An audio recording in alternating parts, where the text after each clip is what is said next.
Mesdames et messieurs, chers agents et fonctionnaires de l'État, à la demande de son Excellence, Monsieur le Président de la République, chef de l'État, nous avions, il y a de cela plus d'une année, piloté en collaboration avec le chef des départements ministériels concernés, le processus de la mise en place de la nouvelle administration du ministère du numérique. Un directeur de la DEGORMAP avait alors été désigné dans un premier temps pour assumer à titre intérimaire les rôles des chargés de mission et autorités hiérarchiques au-dessus de quelques experts avant la désignation formelle de l'actuel secrétaire général et la mise en place progressive de l'administration proprement dite, avec à la clé un processus de recrutement essentiellement compétitif et qualitatif des hommes et de femmes, essentiellement des jeunes, appelés à faire tourner cette administration hautement technique créée par le président de la République pour accompagner des processus ô combien nécessaires et irréversibles de la transformation numérique en République démocratique du Congo. Avec les ministres d'État, ministre du Budget et les ministres des Finances, nous avions alors opté pour un codage progressif de cette administration sur le plan de la prise en charge salariale en tenant compte de moyens budgétaires disponibles. Bien avant cela,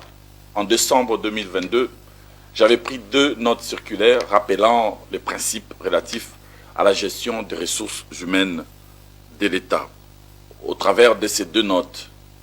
j'interdisais de manière claire et non équivoque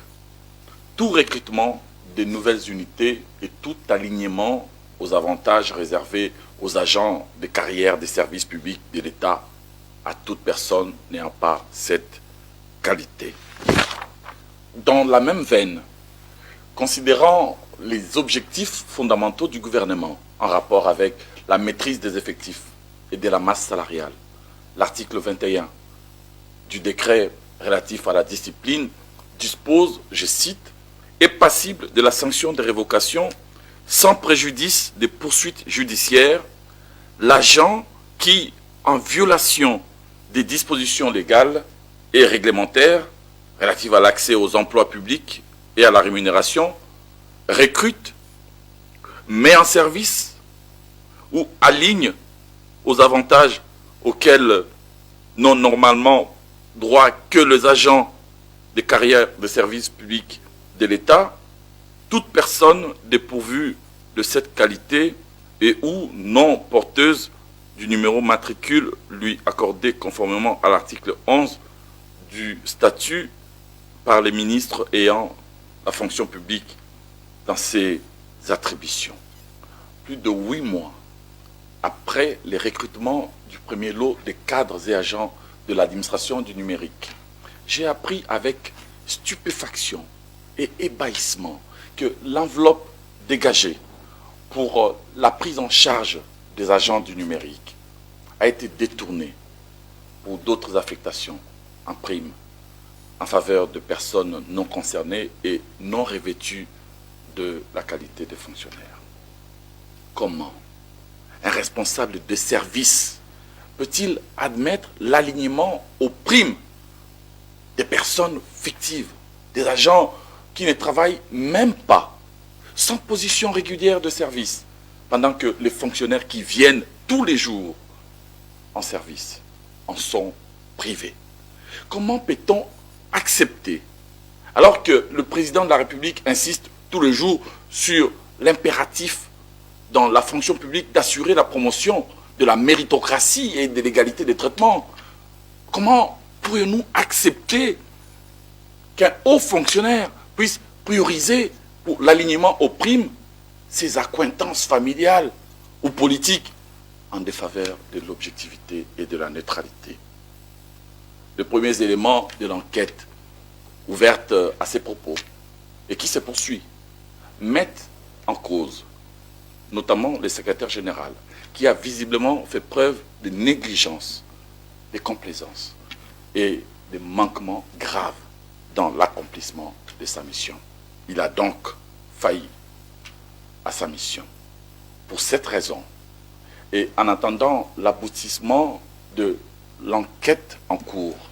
je me trouve dans l'obligation,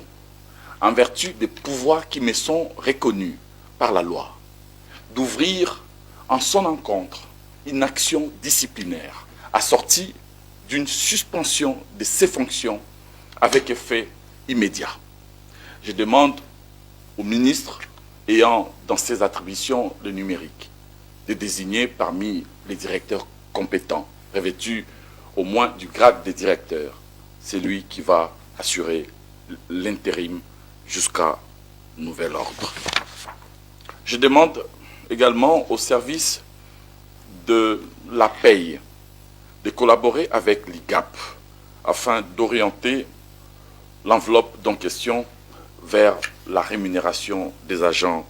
concernés. Je l'avais dit la dernière fois. Si nous voulons changer notre pays, nous devons d'abord commencer par changer nous-mêmes dans notre comportement et dans notre façon d'agir. Il est des comportements qui ne passent plus et qui ne sont plus supportables. Malheureusement pour moi, je suis dans l'obligation de faire preuve de rigueur et de fermeté face à l'irrationnel et à l'irresponsabilité. Ce n'est que comme cela que nous pourrions être à même d'éradiquer certains antivaleurs solidement ancrés dans nos administrations. Je crois en l'esprit de la justice. Et je suis convaincu que la lutte contre le laxisme, contre le laisser-faire et l'impunité est possible. Ma main ne tremblera jamais dans la prise des actes destinés à réhabiliter la vertu au sein de notre administration publique. Aussi, la réforme en cours